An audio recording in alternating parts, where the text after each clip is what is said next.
मंदिरों की माला जो कहलाए, अतीत भी कीर्ति गाए।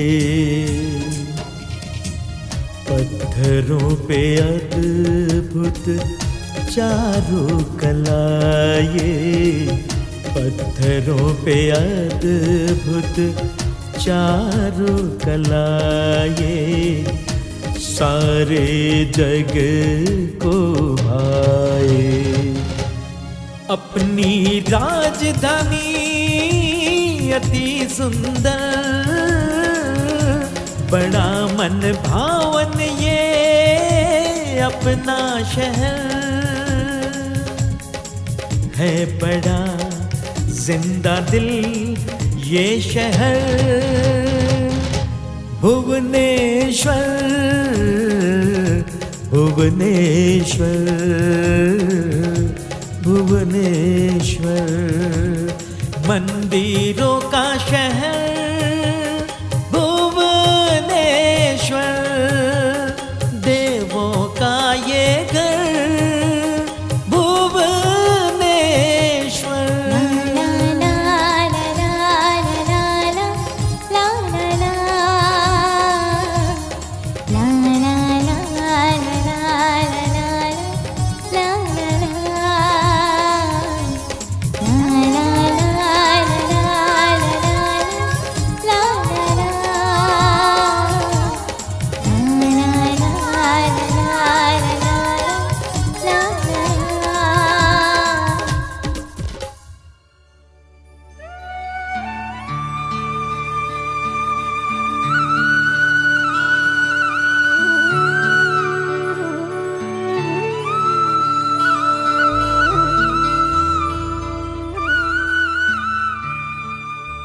भुवनेश्वर एकाम्र क्षेत्र, ओडिशा की नई राजधानी, आज सारे भारत में स्मार्ट सिटी की हैसियत से परिचित है।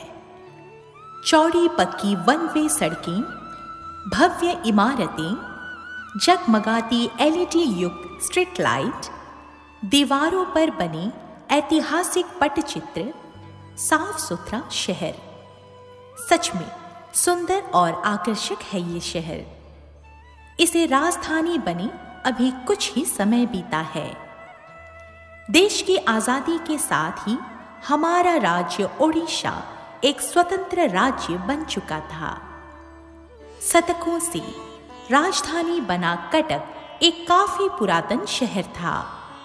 संकीर्ण गलियां और कूची, साथ ही महानदी और काठजोड़ी नदियों के बीच द्वीप की तरह भौगोलिक स्थिति होने के कारण हमेशा बाढ़ का खतरा बना रहता था।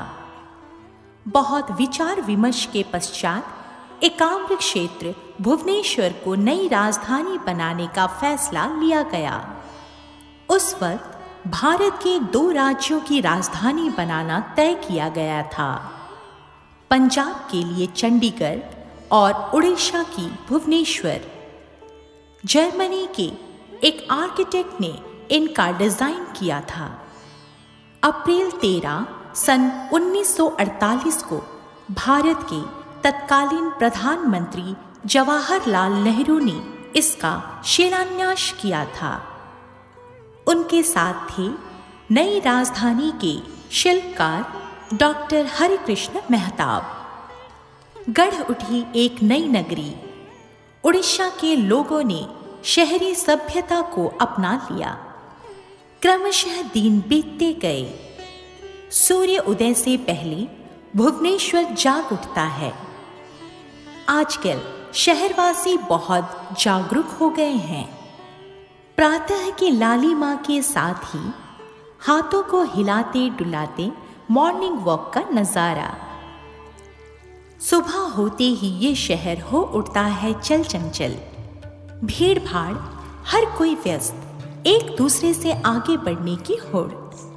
आम मेट्रो शहरों के लक्षण यहाँ भी हैं। चाय की दुकानों में राजनीति के चर्चे, अखबारों के समाचारों पर दौड़ती निगाहें। ऐसे ही आगे बढ़ता सरपट दौड़ता है ये शहर। ज़्यादातर सरकारी दफ्तरों की मौजूदगी के कारण, जैसे सेक्रेटेरिएट, 9 तल्ला, खारवेल भवन, राजीव भवन, ट्रेजरी, बैंक इत्यादि यहाँ होने के कारण सरकारी नुमाइंदों की आवाजाही और ट्रैफिक जैम, उनकी सहूलियत के लिए यहाँ व्यापार बहुत चलता है। रास्ते के किनारे रेड़ी लगाकर दिहाड़ी मजदूर 2 पैसे कमा भी लेते हैं। हाट और बाजार के अलावा आज भव्य मॉल ने यहाँ अपनी पैठ बना ली है। अब भुवनेश्वर बन चुका है व्यापार का एक विशाल केंद्र। 3 विधानसभा क्षेत्र के करीब 10 लाख लोगों को लेकर ये बना है महानगर निगम। ये तो हुई न्यू कैपिटल भुवनेश्वर की बातें।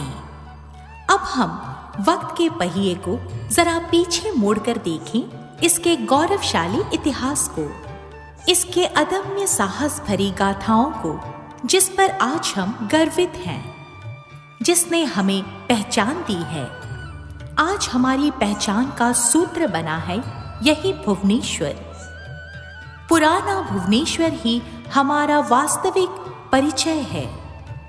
इसके एकाम्र क्षेत्र में करीब 600 मंदिर अवस्थित हैं। सुनकर अचंभा लगता है।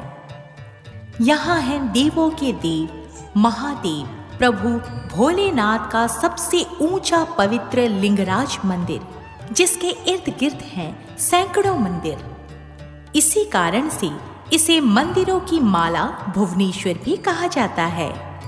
सोमवंशी राजा ययाति केसरी के द्वारा निर्मित ये श्री लिंगराज मंदिर भारत का एक पुरातन एवं अति प्रसिद्ध मंदिर है। लाल पत्थरों से बना ये मंदिर उत्कल स्थापत्य कला का उत्कृष्ट उदाहरण है। इसके समीप है बिंदु सागर। यह पवित्र और मनोरम है।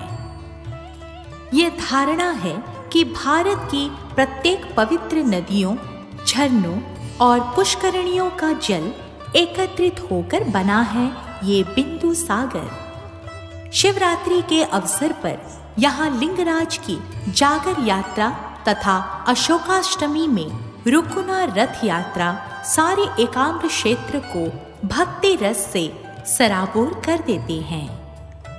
बिंदु सागर के समीप है अनंत वासुदेव जी का मंदिर। पूरी धाम के आनंद बाजार के भांति यहाँ भी प्रसाद पाने को आतुर भक्तों का जमावड़ा लगता है। प्रतिदिन हजारों भक्त यहाँ से प्रसाद प्राप्त कर धन्य हो जाते हैं। भुवनेश्वर का एक और परिचय है मुक्तेश्वर की मुक्शाला। यहाँ हिंदू, जैन तथा बुद्ध संस्कृति का अनोखा समन्वय देखने को मिलता है। यहाँ की अद्भुत कारीगरी कवि को कवित्व देती है, शिल्पी को आधार देती है और करती है दर्शकों को मंत्रमुग्ध। लोहित रंग के पत्थरों से निर्मित राजा रानी मंदिर एकाम्र क्षेत्र भुवनेश्वर का एक और दर्शनीय स्थान है। इसके अलावा 64 योगिनी मंदिर, शत्रुनेश्वर मंदिर, धवलेश्वर मंदिर, गोखी बाबा मंदिर, स्वप्नेश्वर मंदिर, विघ्नेश्वर मंदिर, ब्रह्मेश्वर पटना स्थित ब्रह्मेश्वर मंदिर, मेघेश्वर मंदिर, शिखर चंडी स्थित पर्यटन क्षेत्र सुंदरेश्वर मंदिर जैसे अनेकों मनोरम तीर्थ स्थान यहाँ अवस्थित हैं।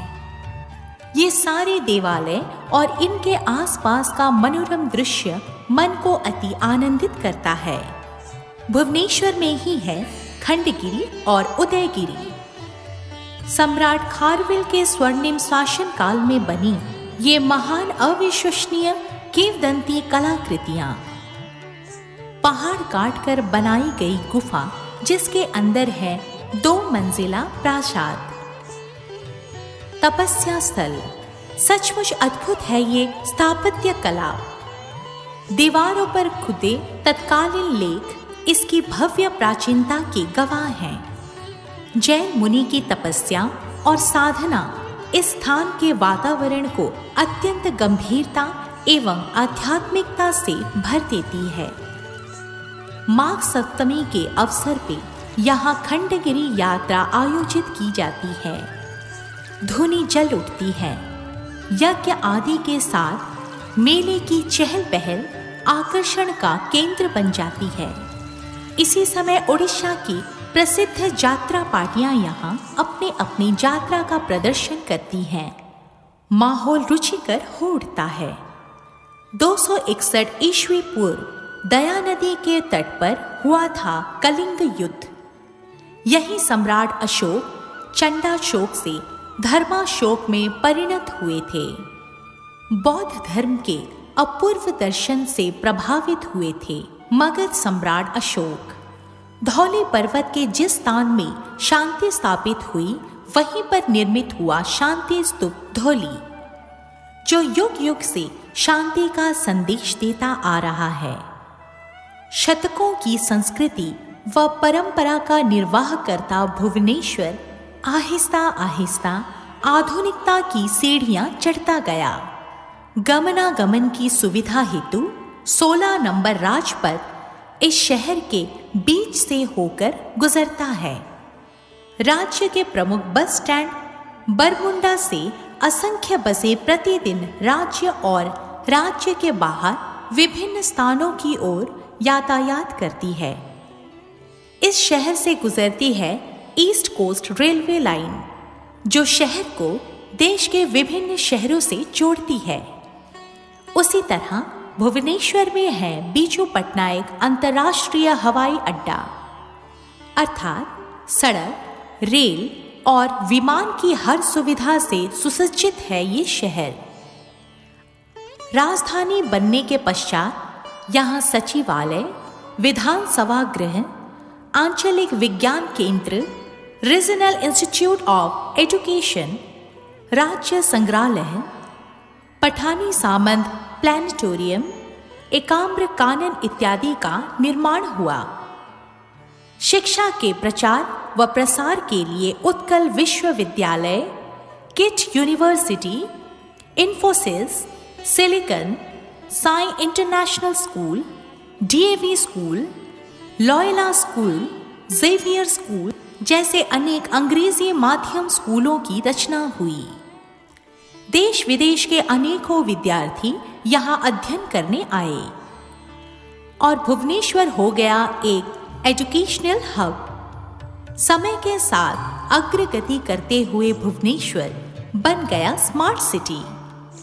चहल पहल भरा स्वच्छ शहर, सुंदर परिवेश वाले इस शहर का सौंदर्यकरण किया गया।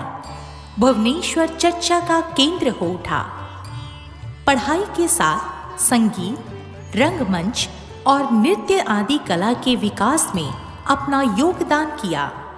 रविंद्र मंडप, उत्कल मंडप, भंज कला मंडप, सूचना भवन जैसे अनेकों सांस्कृतिक अनुष्ठानों ने एक नई सांस्कृतिक जागृति की शुरुआत हुई। जैसे नाटक, नृत्य एवं संगीत के लिए विभिन्न मंडप हैं। ठीक उसी प्रकार चलचित्र देखने के लिए यहाँ अनेकों सिनेमा घर भी हैं, जैसे श्रिया, स्वाति, स्तुति, महाराजा, आइनक्स, रवि टॉकीज और केसरी टॉकीज सरीखे सिनेमा घर।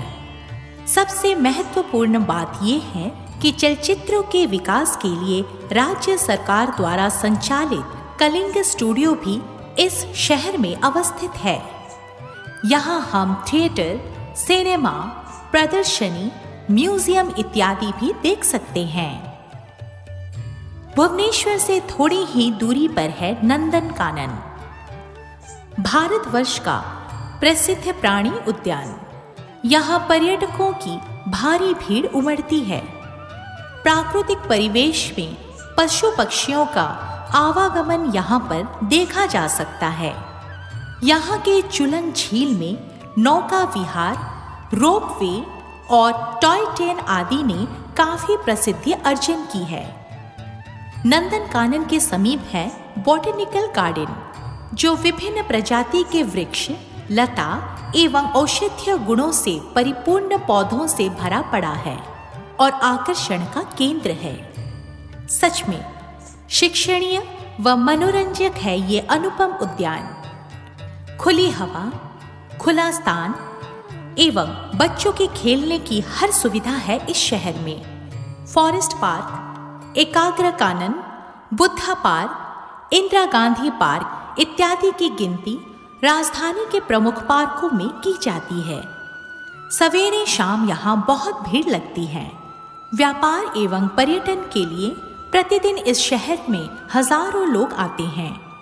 उनके ठहरने के लिए इस शहर में छोटे बड़े होटलों की कमी नहीं है, जैसे पंथ निवास, यात्री निवास, राज्य अतिथि भवन सहित बहुत से होटल जैसे मैफेयर, ट्राइडेंट, स्वस्ति, जिंजर, सेंटी tower, new Marrion, Pal heights और कलिंग अशोक आदि की तरह विशाल होटल यहाँ यात्रियों की सुविधा के लिए अवस्थित है।